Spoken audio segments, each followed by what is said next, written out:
date myself here, like 34 years. The kind of defining moment for me, or distilling moment, was hearing the Ray Brown Trio, and he had Gene Harris on piano and Jeff Hamilton on drums. And I had no idea what I was hearing, I just knew that it really resonated with me and I wanted to know what that was.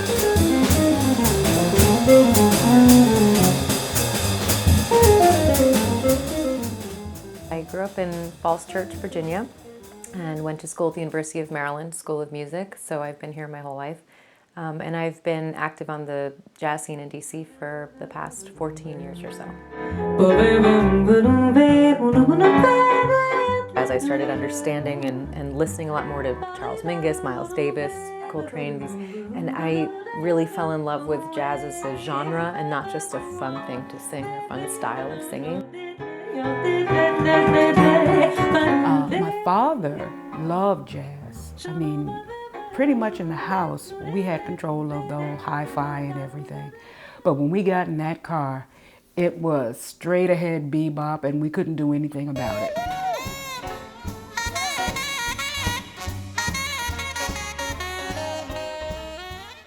The scene then, it was welcoming, it was abundant. I mean, you could actually go from club to club to club to club to hear various artists.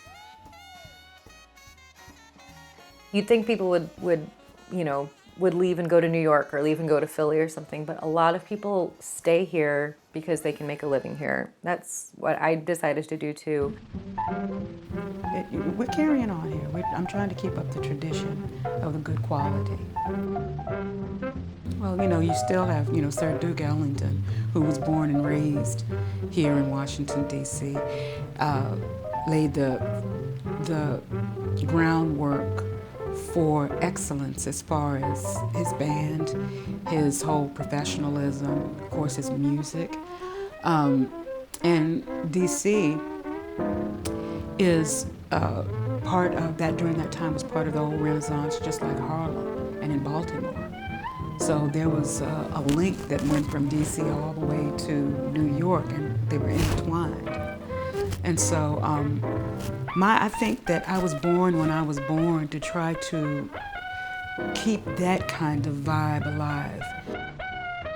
The past decade or so, there's been a lot of transition, a lot of transformation, characterized mostly by big clubs closing.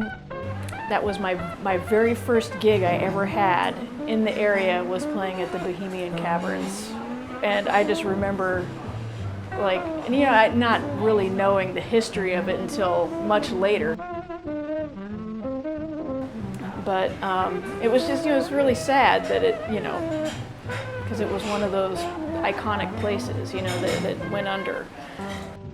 It was this cultural centerpiece in the city. This is a place of jazz heritage, and there are stories of Jelly Roll Morton there. There just had such history behind it. So it was. It's very sad to see these places go, and I think if it were up to us, would it stay or go? Obviously people would want it to stay, but I think out of the ashes of a tragedy like that, emerge these opportunities where we can kind of just make this music a little more accessible. I'm kind of an optimist, so whenever one place closes down, I feel very optimistic about other places opening up to kind of fill that void. And there's been some other places that aren't on that level in terms of being an iconic jazz club, but there's places that are trying to perpetuate live music, and some places that have been, hosting live music multiple nights a week, which is also really cool. It's our contribution to great music in the world, the whole African-American experience. That's something that needs to be kept alive. It is Black America music, and it's something that I feel so honored to get to, be one of the links in this massive chain of events of incredible creators. incredible creative people that out of the most dire of circumstances created this most incredible, beautiful art form that really couldn't have been created anywhere else.